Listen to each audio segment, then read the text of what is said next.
Hola a todos, bienvenidos a este webinar sobre proyectos ágiles con Scrum. Hola, Fede, ¿querés hacer la introducción? ¿Qué tal? Buenos días a todos. Gracias por haberse conectado a esta sesión. Hoy vamos a estar hablando de metodologías ágiles, Scrum. Nos acompaña Martín Salías de Clear y tenemos más o menos entre 30 y 45 minutos para esta sesión. La sesión, como siempre, ustedes saben, está siendo grabada, con lo cual luego al finalizar van a recibir un mail con el link para que se puedan conectar. Cualquier consulta iremos respondiendo a medida que van preguntando o dejamos al final unos 10-15 minutos para preguntas y respuestas. Martín, todo tuyo. Bueno, muchas gracias, Fede. Bueno, empezamos oficialmente entonces. Me acompaña Carlos Pérez, colega mío de Clear. Nosotros somos una empresa de origen argentino, pero que trabajamos en toda América Latina. Tenemos oficinas en Colombia, Bolivia, Perú, y tenemos socios que nos ayudan a participar en México, Uruguay, Chile, Ecuador, demás. Y nos enfocamos básicamente en entrenamiento y acompañamiento alrededor de lo que es lo que nosotros llamamos el paradigma ágil, más que metodologías. Ahora vamos a ver un poquito por qué. ¿Algún comentario? No, adelante. Bueno, vamos a empezar entonces un poquito. El objetivo de este webinar es hacer una introducción rápida a lo que es Scrum. Tenemos mucha gente participando, así que parece que tuvo mucho interés. Vamos a tratar de dar un pantallazo y a partir de ahí veremos eventualmente después si hacemos algunos otros encuentros, webinars con Softline, para tocar algunas cuestiones más específicas que surjan como interés. Entonces vamos a empezar por el manifiesto ágil. El manifiesto ágil es una publicación, digamos, una especie de declaración de principios de una serie de gente que se reunió en el año 2001, o sea que ya tiene 15 años, ¿no? Y que básicamente puso foco en cambiar la forma que hasta ese momento era la forma predominante de atacar el desarrollo de software. Vamos a ver que en el caso de Scrum, sobre todo, después eso se extiende un poco más de desarrollo de software a otro tipo de desarrollo de productos, de innovación y demás.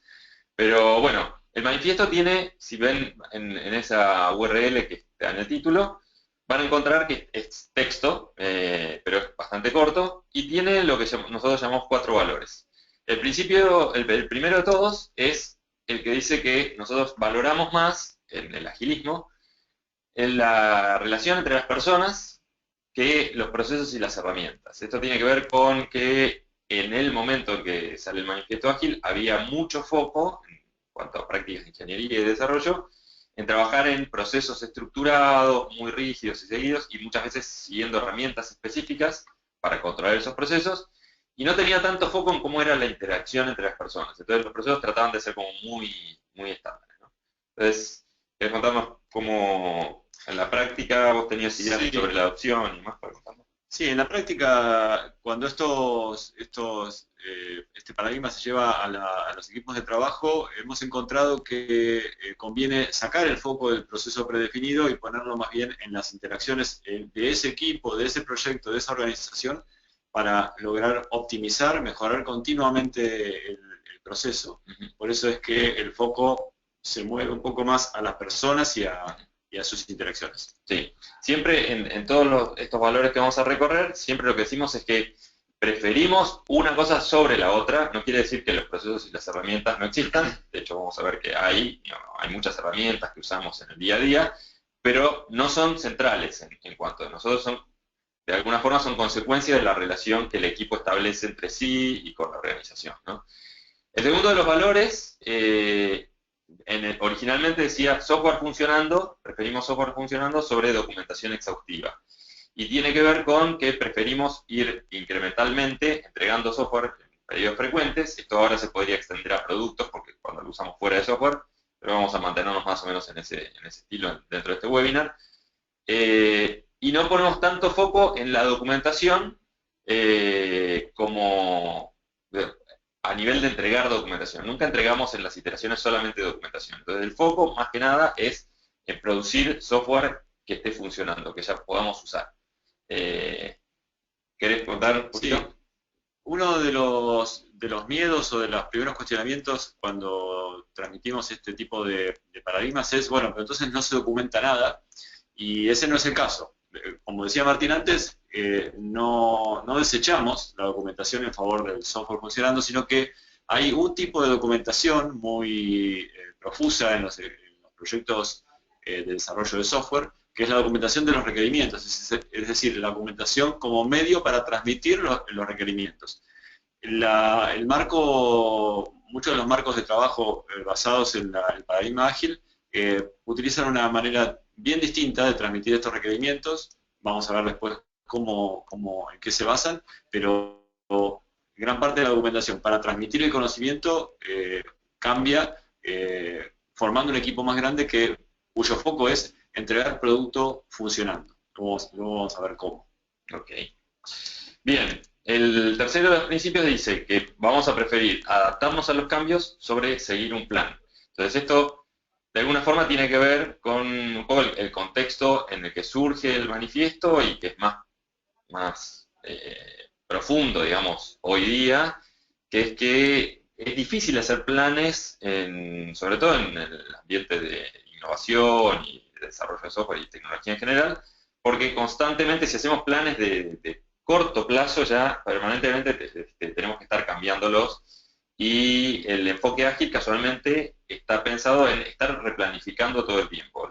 De alguna forma, a veces hacemos como una analogía, como que la forma ágil de encarar las cosas es como usar un GPS donde cada vez que necesitas tomar una desviación te vuelve a recalcular cómo llegás al objetivo final, ¿no? Entonces, lo que vamos a hacer es que hay planificación, también otro de los mitos muchas veces es que en los ágiles no planificamos y en realidad la diferencia es que planificamos todo el tiempo, replanificamos todo el tiempo. Lo que no tenemos es un plan general que generamos al principio y al que nos atamos, ¿no? Sí. También en casos prácticos tenemos experiencias que nos han transmitido nuestros clientes de consultoría, a los que apoyamos con la adopción de las metodologías, donde ven muchísimo valor, una vez que experimentan este tipo de marcos, ven muchísimo valor en poder cambiar el rumbo durante el proyecto. Es decir, pensábamos hacer esto, pero mejor vamos a hacer tal otra cosa, y no vamos a hacer tal otra cosa. Esto implica hacer ajustes sobre los planes, que está bueno tener los planes de antemano, pero también la posibilidad de hacer ajustes que producen mucho ahorro de tiempo, de dinero, y mejoran mucho el foco y el valor aportado para el negocio. Bien, totalmente. Bueno, y el último de los valores dice que preferimos colaborar con el cliente sobre negociar contratos, ¿no? Entonces, y acá también, como siempre, vamos a seguir teniendo contratos, obviamente sigue habiendo contratos. Muchas veces cuando el modelo profundiza, la forma de los contratos a veces va madurando y va cambiando un poco, pero básicamente la diferencia es que no vamos a dejar que el contrato nos impida renegociar, por ejemplo, como decíamos recién, un alcance, algo que descubrimos que realmente no tiene tanto valor, pero lo que teníamos en el contrato originalmente lo podemos cambiar. Y el foco va a estar primero en colaborar con el cliente. Si después eso genera que hay que hacer un cambio por detrás en la forma contractual y todo se va a hacer, pero no nos va a bloquear, ¿no? Lo que vamos a tratar de hacer es seguir siempre dando foco en el valor que damos al cliente, sea interno o externo. Usualmente las compañías que adoptan este tipo de marcos encuentran que primero tienen que comenzar a trabajar para cumplir los contratos preexistentes, pero cuando ven el valor que aporta el hecho de poder cambiar de objetivos rápidamente, entonces ese cambio también llega a los contratos, porque en definitiva el contrato no es más que un acuerdo escrito sobre una forma de trabajar. Cuando cambian las formas de trabajar, la organización, el cliente, el proveedor va madurando y comienzan a aparecer nuevas formas de contrato que reflejan la forma de trabajo nueva. Sí, eso es algo que nosotros vemos en nuestra experiencia, pero que siempre vemos y siempre solemos decir, porque a veces nos hacen preguntas al respecto, que es algo que tenemos que dejar para el momento en que realmente tenemos esa necesidad, ¿no? Empezar a pensar cómo cambiamos los contratos y demás. Bien, vamos a meternos entonces ahora sí en Scrum. Scrum, de vuelta, nosotros lo llamamos, decimos que Scrum es un framework, no una metodología. Ahora vamos a ver un poco más por qué, pero básicamente la diferencia es que una metodología generalmente nos dice qué es lo que tenemos que hacer y nos da detalle de cómo encarar cada una de las cosas. Scrum es un framework porque, como vamos a ver, este dibujo es el dibujo de otro de nuestros colegas, Martín Alaimo, que está en la tapa del libro. Scrum lo que nos da son puntos de control, pero no nos dice exactamente mucho detalle qué es lo que tenemos que hacer ahí. Nos da algunos puntos específicos que nos van a permitir, digamos, tener un buen seguimiento de los proyectos y entender bien qué es lo que el proyecto está aportando y cómo podemos tomar una de estas cosas, digamos, cómo podemos ir ajustándonos a los cambios, saber que estamos sobre el camino correcto. Entonces vamos a hacer una recorrida en unos 10-15 minutos más o menos, que va a hacer un paneo sobre qué es lo que involucra o cómo es el ciclo de Scrum. Para eso lo que vamos a ir haciendo es metiéndonos como en pedacitos del dibujo. Una cosa general que vamos a ver es Scrum como framework lo que describe es qué es lo que sucede dentro de cada iteración. Scrum es un proceso iterativo incremental, como todos los procesos ágiles, que quiere decir que dividimos el tiempo en porciones iguales, que en Scrum se llaman sprints, que es lo que se ve en el bucle, digamos, la flecha, y ese sprint, Scrum dice que dura menos de 30 días, ¿no? En general, en la práctica, en el mercado, nosotros vemos que los distintos equipos están entre 1 a 3 semanas. En general, hay cada vez menos de 3 semanas y 2 semanas es una cosa más o menos popular. Los equipos que maduran más, sobre todo, pueden empezar a iterar semanalmente. Y dentro de esa semana, lo que vamos a ver es cómo es la estructura del sprint. Esto es lo que vamos a describir ahora, y eso es todo lo que Scrum describe, ¿no? Pero antes de meternos en eso, vamos a recorrer una cosa particular, que es que en Scrum tenemos una serie de valores que están ahí abajo, y que vamos a ver más en detalle, y esta es una de las primeras diferencias a veces con las metodologías. Las metodologías suelen tener como foco en unas partes mecánicas. Scrum tiene más que ver con estos valores que quieren mantener. Después vamos a recorrer un poco los principios y vamos a ir, Carlos me va a ir ayudando como a vincular las distintas etapas del sprint y demás, cómo se vinculan con esto, ¿no? Pero básicamente vamos a poner mucho foco por el tema de estar con iteraciones cortas, tener reuniones efectivas y demás para discutir cómo avanza el producto. Coraje, que suena raro para algo que uno asocia con una metodología, pero el coraje tiene que ver con que tenemos la capacidad de experimentar, de determinar muy temprano si algo que creíamos que iba a ser valioso no lo es y podemos dejarlo o podemos cambiar cosas que teníamos, ¿no? El tema de poder replanificar requiere cierto coraje. Apertura en el sentido de que vamos a ver que todo está abierto, el estado del avance del equipo, cómo realmente está el avance del proyecto por el hecho de que estamos entregando permanentemente. Compromiso porque el equipo es el que participa activamente junto con los clientes en la definición de qué es lo que hay que hacer y es el que determina cuál es el compromiso para cada sprint. Y respeto porque hay relaciones de respeto mutua entre los clientes que piden específicamente cosas, el equipo que determina cómo lo va a hacer y se compromete para entregar algo, digamos, ahí. Y el ciclo de feedback rápido permite construir relaciones de confianza y respeto más fuertes. Son valores que a su vez se realimentan, digamos, claro, porque el respeto se gana a través de la transparencia producido por la apertura y de los compromisos cumplidos. Por ahí el coraje es conjunto en un equipo más grande. Están muy interrelacionados estos valores. Bien, entonces vamos a ir metiéndonos un poquito, vamos a ir haciendo como zoom dentro del dibujo y vamos a la primera actividad. Pensemos que estamos en el primer día de un sprint, supongamos que de 2 semanas. En el primer día arrancamos desde el Product Backlog, que es lo que se ve, no lo aclaramos mucho, pero el Product Backlog es una lista de las cosas que tenemos que realizar en el proyecto, lo que a hoy tenemos que realizar, porque eso es dinámico, y la flechita, digamos, y los signos más y menos indican que lo que está arriba de todo es lo más valioso, y valioso desde el punto de vista del negocio. No tiene que ver con la conveniencia técnica, ni con nada por el estilo, está todo, el tiempo se mantiene, los ítems que tenemos que realizar, los mantenemos ordenados por el valor de negocio que tiene y que va cambiando sprint por sprint. Entonces vamos a meternos en qué sucede en el primer día, en la primera de las reuniones. ¿Me contamos? Bien, la primera de las reuniones se llama Sprint Planning, es una reunión de planificación. Esto se apoya en lo que decía antes Martín, que en las metodologías como estas o en los marcos de trabajo no se desprecia la planificación, al contrario, es una parte importante. De hecho, el Product Backlog que mencionaba recién Martín es el resultado de una planificación más larga, y en el caso del Sprint Planning, el objetivo de esta ceremonia, de estas reuniones, es planificar la semana o las 2 semanas, planificar el sprint, la iteración. Ahí se decide qué es lo que vamos a hacer y cómo lo vamos a hacer. Es decir, en conjunto el equipo con el Product Owner decide cuáles son las funcionalidades, los incrementos de producto, las tareas en las que va a trabajar esa semana.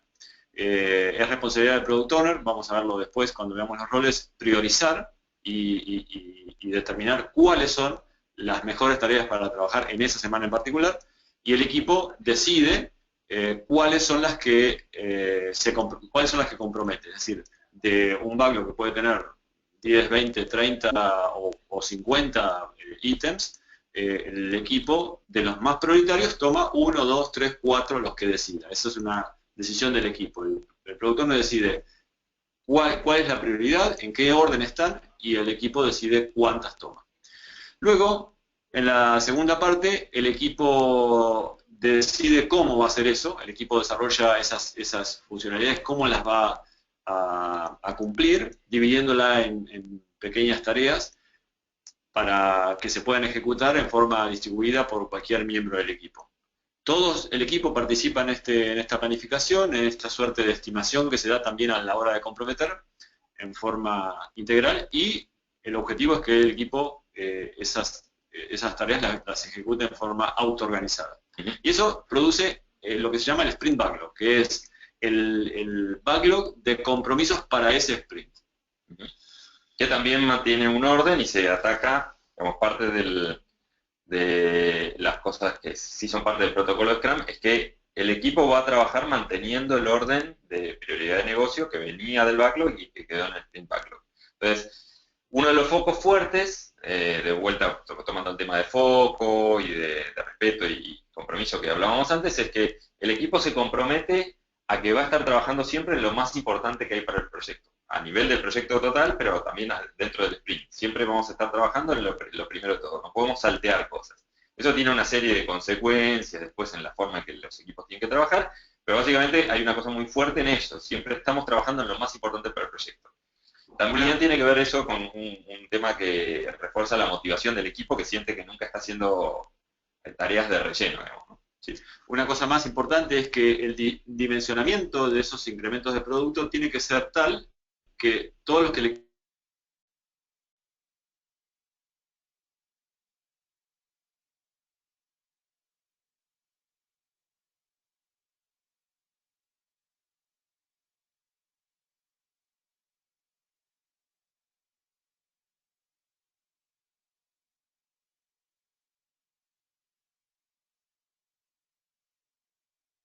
Muted. Que es la parte intermedia, digamos, entre el principio y el final, es, digamos, trabajo constante del equipo. Ahí dentro de eso el equipo básicamente es totalmente autónomo y no debería tener interferencias porque ya se decidió qué es lo que se va a hacer.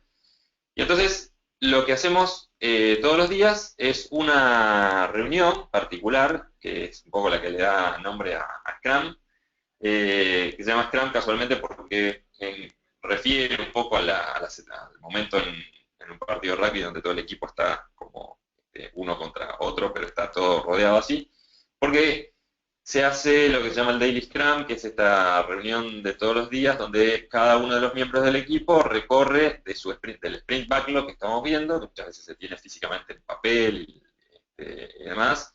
De hecho, nosotros solemos recomendar tenerlo físico de alguna forma para que realmente el equipo pueda estar parado alrededor y todos mirando eso y no haya alguien que está operando una computadora. Y en el Daily Scrum, clásicamente cada miembro del equipo rápidamente recorre 3 preguntas, digamos. Se responde, ¿qué es lo que hice desde la última reunión, o sea, desde el último Scrum? Para saber qué es lo que ya terminé, qué es lo que voy a hacer hoy, si sigo con lo que estaba o si ya puedo encarar otra cosa, y básicamente si tengo algún impedimento, ¿no?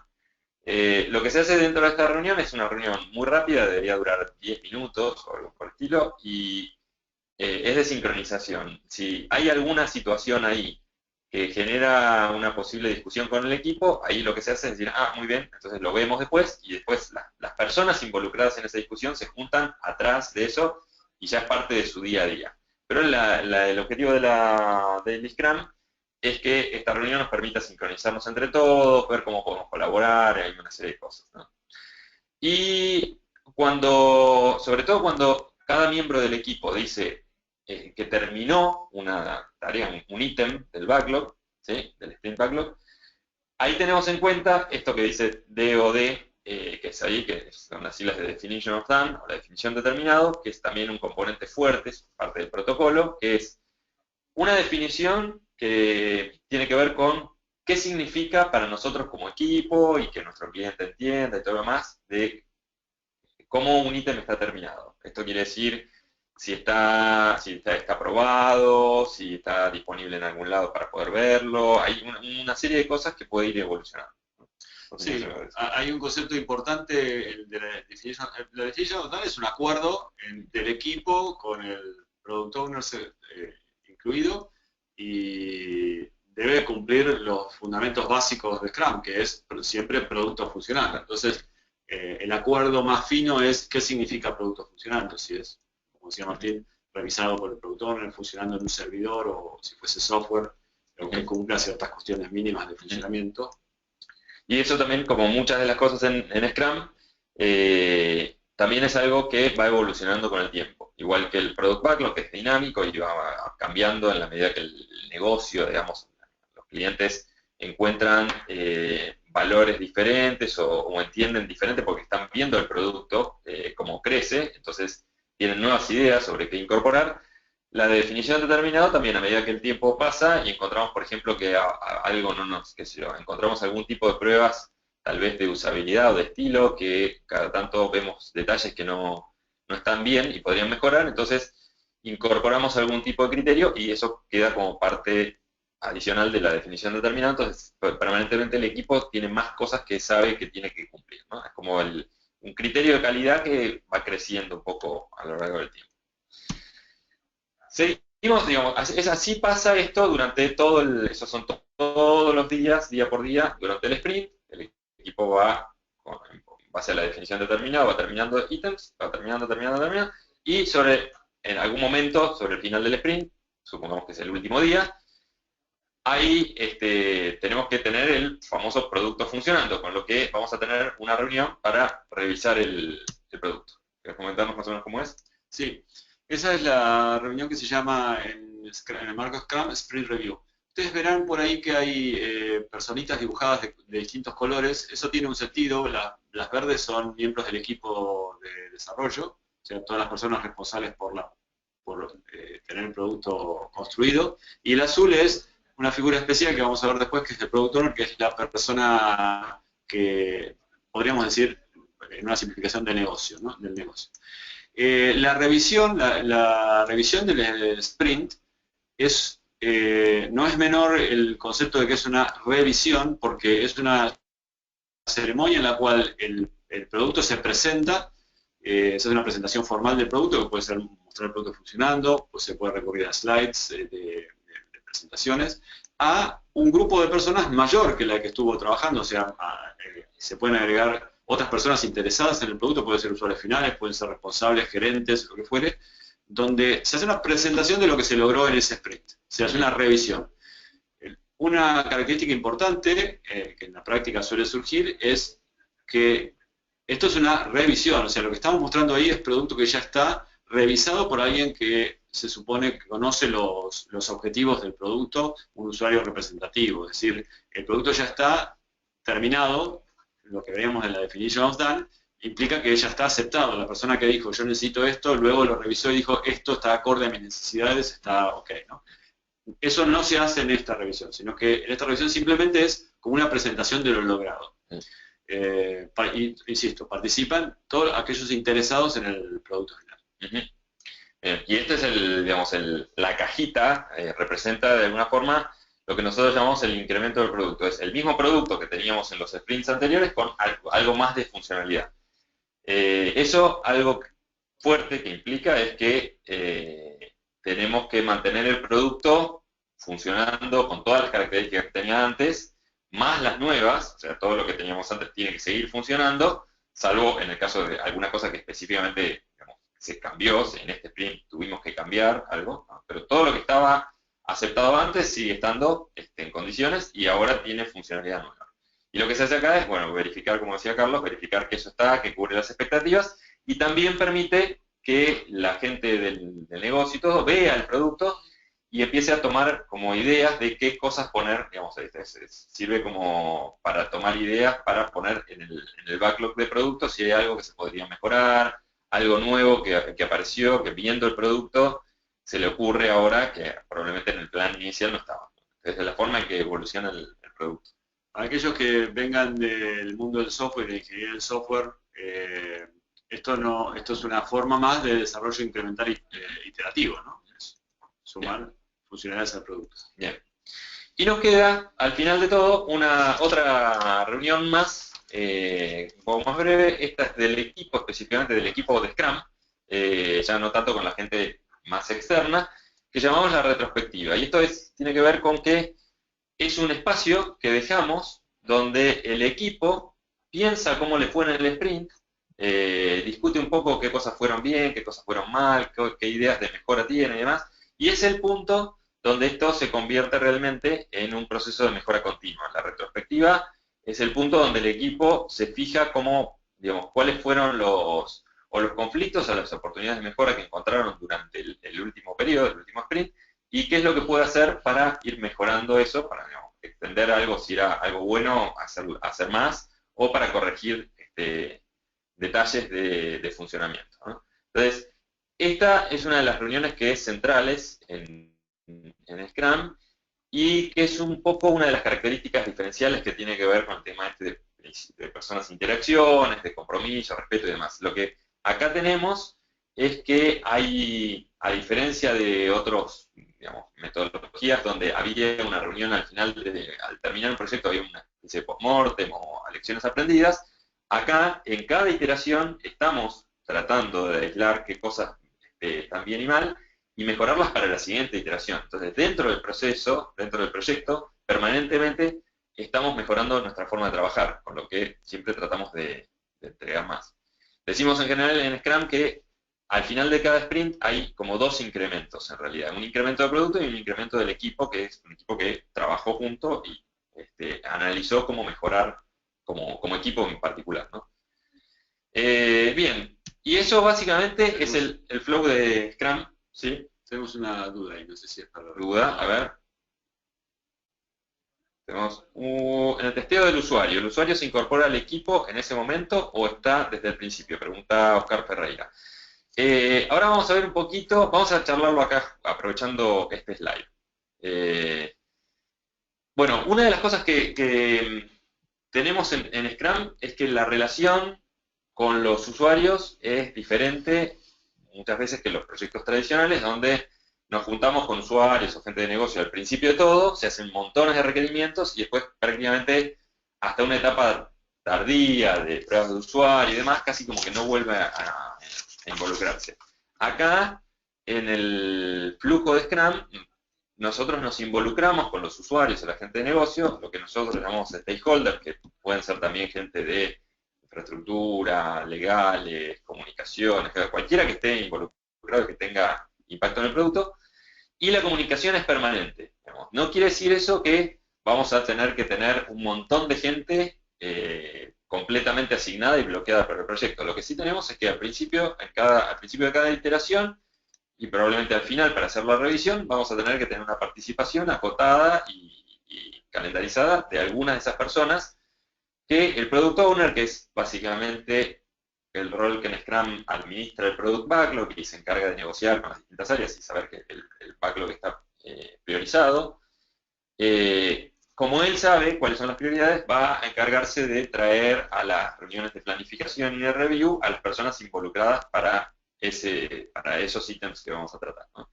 Entonces, hay comunicación permanente con esa gente y cuando estamos trabajando algo muy crítico para un usuario en particular, para una persona que es la experta del dominio, probablemente durante el sprint involucremos a esa persona en distintos momentos para que haga pruebas o haga validaciones tempranas para estar seguros que estamos sobre lo correcto y que eso no quede todo a revisar en la review, ¿no? La review se hace como una verificación del producto completo, ¿no? de los ítems individuales, ¿no? No todo, no en detalle total, ¿no?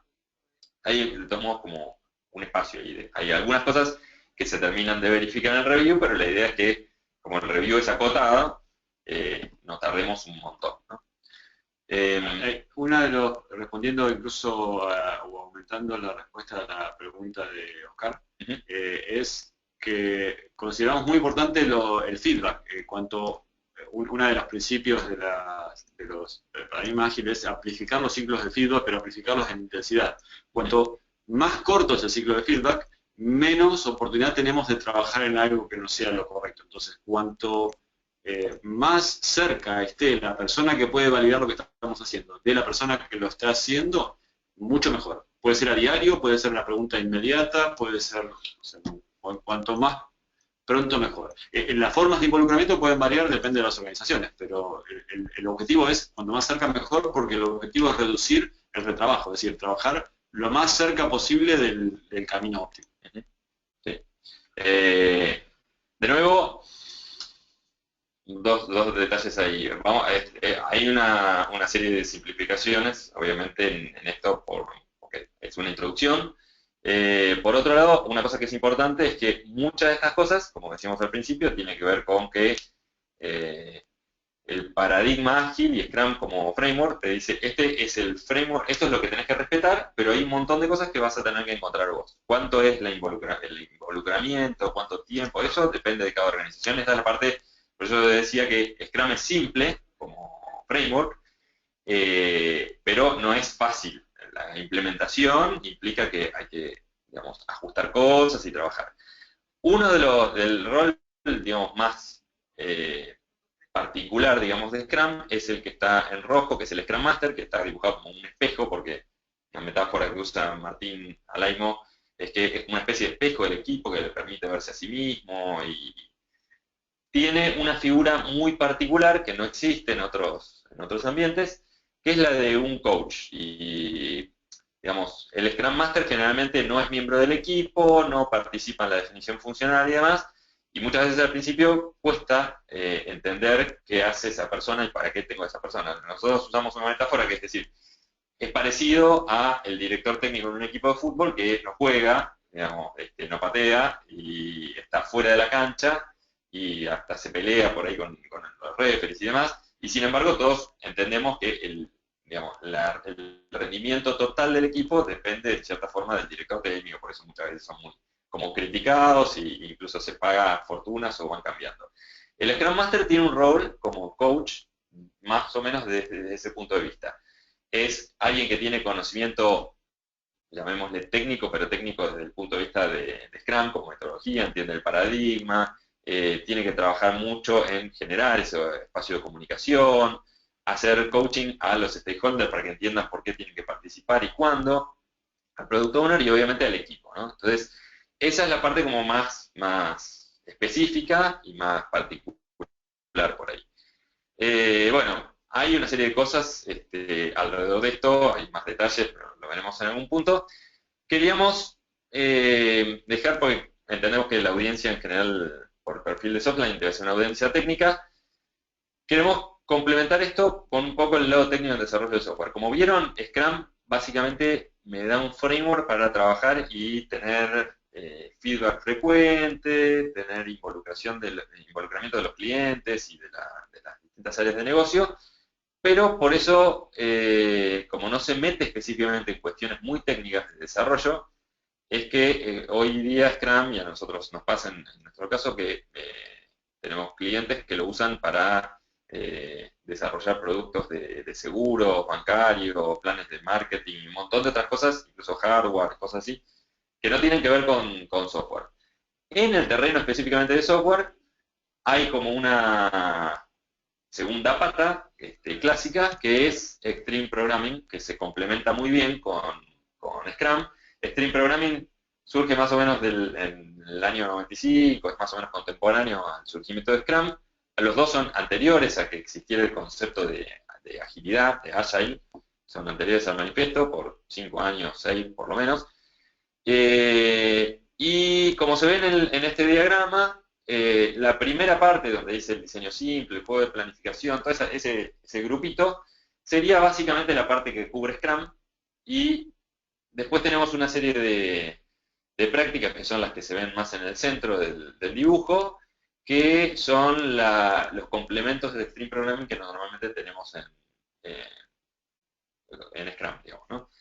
Por ejemplo, uno que es clásico, que mucha gente reconoce o asocia con programación extrema, es el tema este de programación de apares.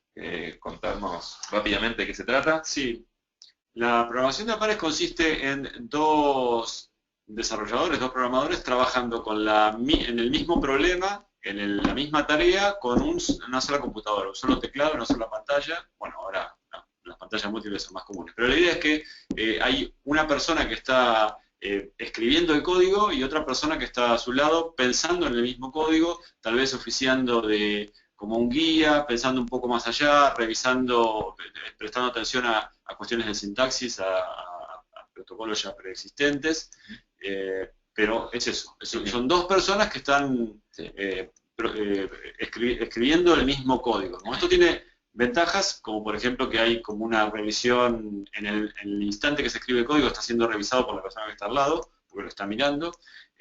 A veces una persona se detiene con un problema, se encuentra un inconveniente que no sabe cómo salir, y para eso una persona que está al lado puede ayudarlo a salir del embrollo y demás. Tiene muchas ventajas, además de la transferencia de conocimiento que se produce.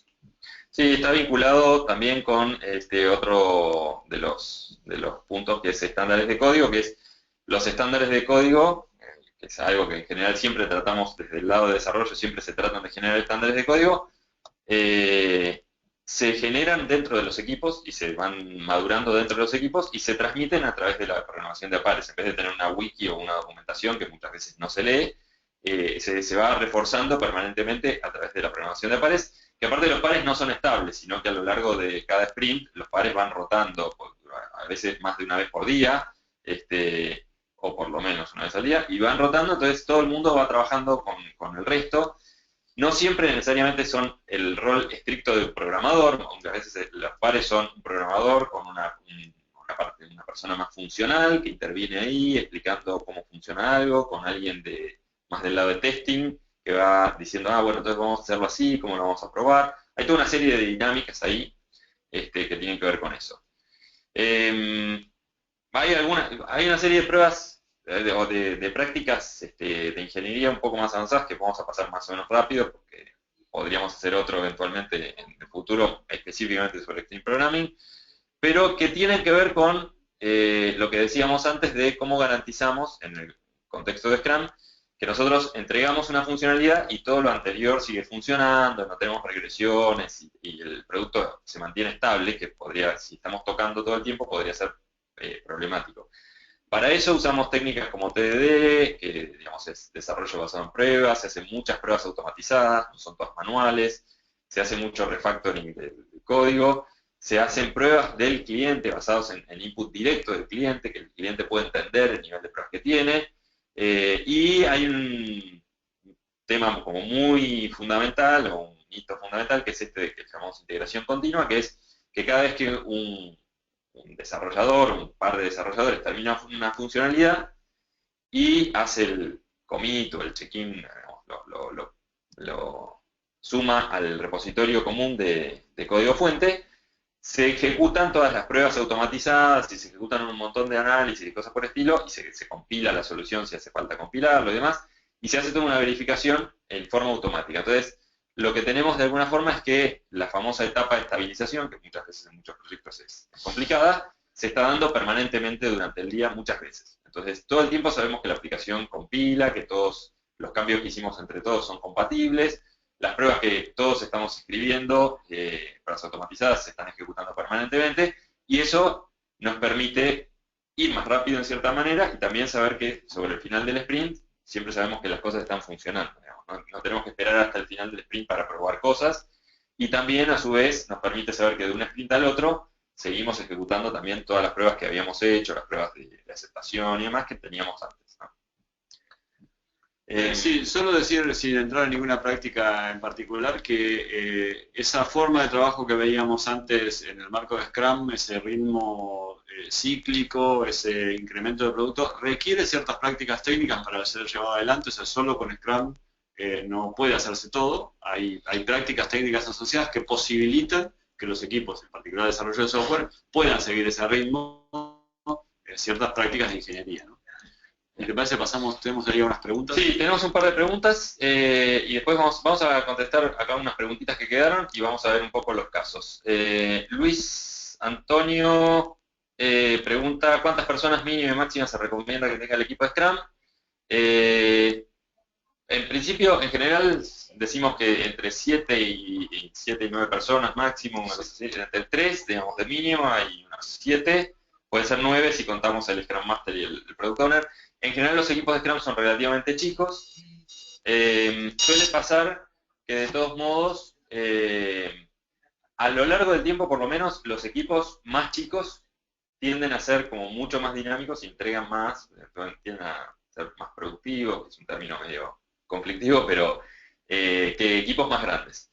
Y hay maneras, por ejemplo, Scrum de Scrum, hay distintas formas en que yo, si necesito, en proyectos muy complejos, de todos modos puedo tener varios equipos de Scrum y tienen coordinación entre ellos, pero la comunicación en cada equipo es más efectiva porque los equipos en sí son chicos, ¿no? Después, ¿cómo le das a los stakeholders el tiempo total del proyecto? Dice Mónica Clement, que se planifica cada sprint, pero no sé cuánto, y cuánto tiempo. Bueno, sin entrar en mucho detalle, la planificación total del proyecto se puede hacer siguiendo más o menos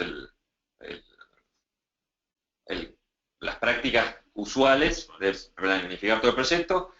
Hay prácticas específicas que después me permiten reducir el riesgo del proyecto dentro del proyecto, de la estimación que yo tenía y demás, y sabiendo que aparte, en el contexto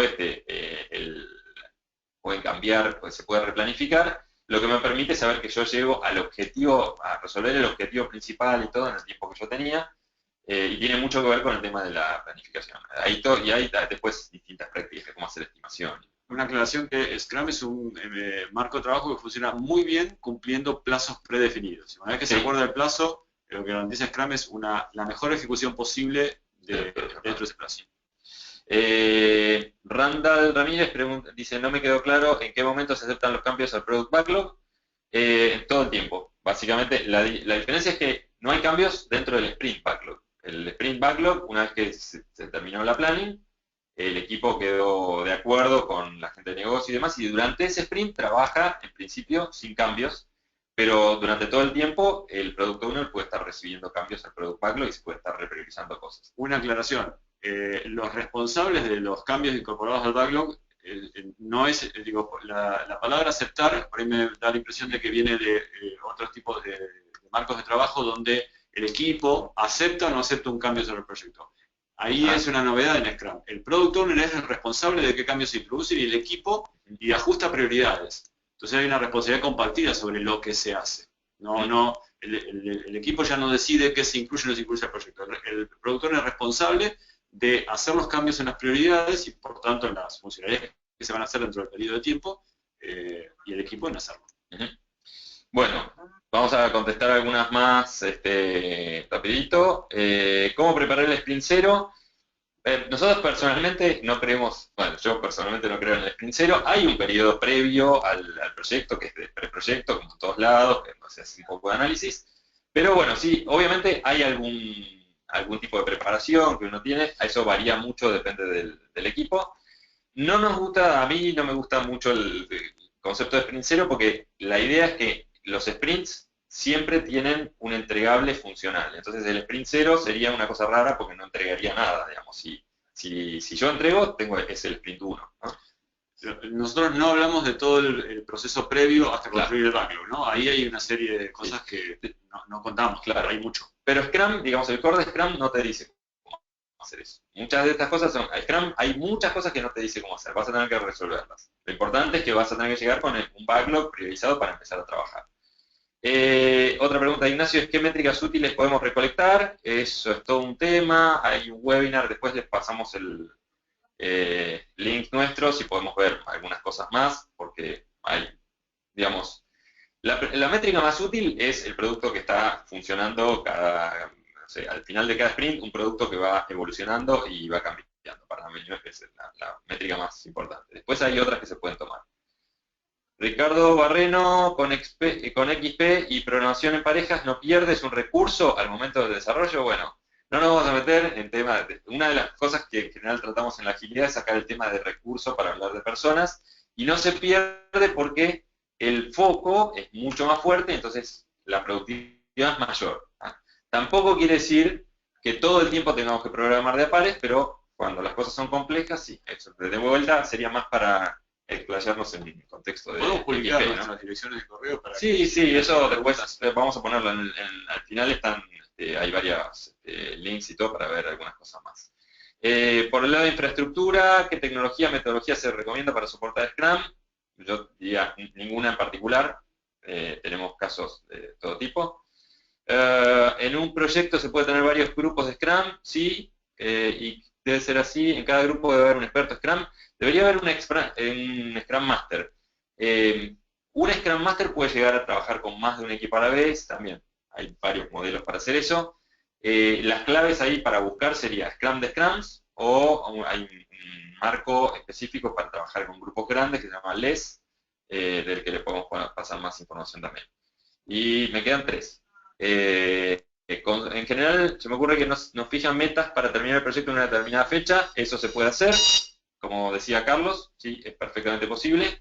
La diferencia es que vamos a estar seguros que al final del proyecto lo más valioso es estar todo entregado muy temprano. Entonces, puede ser, la diferencia puede ser que nos quede algo que estaba muy bajo en las prioridades que no llegamos a terminar.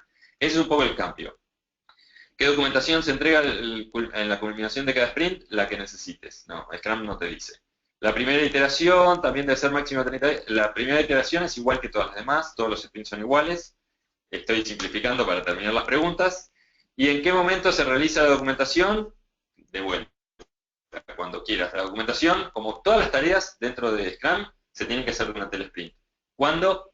Eso es algo que cada equipo tiene que determinar. Si está en la definición determinada de la que hablábamos antes, si está Claro. indicado que debe estar documentado ese incremento de producto, entonces hay que hacerlo, hay que prever el tiempo para hacerlo dentro del sprint. Claro, exacto. Si no, no está terminado el producto. Bien. Bueno, vamos, terminamos con las preguntas ahora porque ya estamos sobre el tiempo. Vamos a ver algunos casos, yo decía acá, casos globales y en América Latina. Casos globales como muy conocidos, que son como muy populares, son Angry Birds, Spotify, Minecraft, todos los productos de King, que son los de Candy Crush y demás, utilizan Scrum. Algunos en forma como más directa, en el caso de Spotify, por ejemplo, sobre Scrum generaron un montón de prácticas muy específicas y aparte prácticas técnicas. Y después tienen esta dirección, scrumstudies.com, donde pueden ver, por ejemplo, Microsoft, sobre todo la división ahora de Visual Studio y demás, que está usando Scrum. Y hay un montón de otras empresas que tienen ahí, yo puse algunas cosas. En Google tienen muchos equipos, usan diferentes variantes, todos los equipos tienen variantes de metodologías ágiles. En muchos usan Scrum específicamente, en otros algunas variantes diferentes, pero Spotify evolucionó de manera tal que ya usa muy pocas dinámicas de Scrum y generaron ellos en el proceso de mejora continua encontraron que había cosas que le sumaban y otras que no, y entonces se evolucionaron. Tienen cambios, digamos, pero muchos de estos están basados en las prácticas generales de Scrum. Básicamente, todo este tema de trabajar iterativamente, como ven muchos de estos proyectos, muchos de estos productos, por ejemplo, y como conocemos hoy, se mantienen actualizados permanentemente, a veces ni nos damos cuenta, muchas de las aplicaciones móviles permanentemente están actualizándose y tiene que ver con este ritmo de producción. Algunos casos más locales en América Latina, estos elegimos, ya que es nuestra área de trabajo, clientes nuestros. Acá tenemos compañías de seguros, gente que hace core bancarios, empresas, bueno, Venta de pasajes online. Venta de pasajes, telefónicas, bancos, de todo. Estos son todos casos donde nosotros trabajamos. Tenemos ahí, les dejo un link de lista de reproducción de algunos videos que tenemos de casos en donde pueden ver clientes nuestros comentando qué cosas obtuvieron. Y hay muchos más, ¿no? Esto la lista directa de gente que nosotros conocemos de primera mano porque trabajamos con ellos, pero hay muchos otros casos en Scrum. Así que bueno, en principio ya pasamos las preguntas, me queda una sola. Acá si quieren saber más sobre nosotros, nuestro sitio es clear.la o nos pueden escribir a hola@clear.la, nos encuentran a cualquiera de nosotros o a nuestros colegas. La última pregunta que la mandó Juan Carlos Carmen algo, bueno, decía, al final un proyecto con Scrum se debe hacer un seguimiento de la aplicación. Bueno, en principio sí, igual que en cualquier otro caso, digamos, ¿no? Típicamente el proyecto entra en algún tipo de mantenimiento y demás. La diferencia grande con respecto a Scrum o cualquier metodología iterativa, dentro del paradigma ágil, con respecto a otras aplicaciones donde yo termino el proyecto y al final del proyecto entrego la aplicación, y entonces sí o sí tengo que empezar a monitorearla, es que en un proyecto ágil yo entrego muy temprano, en cada sprint tengo el software funcionando, no necesariamente los primeros lo pongo en producción, pero después muy rápidamente empiezo a ponerlo en producción y en alguno de los primeros sprints, y entonces ya estoy monitoreándolo y manteniéndolo y haciéndole seguimiento desde muy temprano, durante el proyecto, mientras sigue el proyecto de desarrollo. Entonces eso me cambia todo, porque no tengo que, en el momento que se termina el proyecto, la aplicación ya funciona, está estabilizada, monitoreada, operada, y hay un montón de cosas que ya sucedían, entonces simplemente es mantener eso. Bueno, con esto Nada más. terminamos. Bueno, muchas gracias a todos. Nos quedan ahí nuestros datos por si tienen más preguntas, consultas y más. Y esperamos que hayan disfrutado. Ahora al cierre sale una especie de encuesta cortísima donde les pedimos que nos digan qué les pareció. Así que con eso nos despedimos. Hasta pronto. Adiós.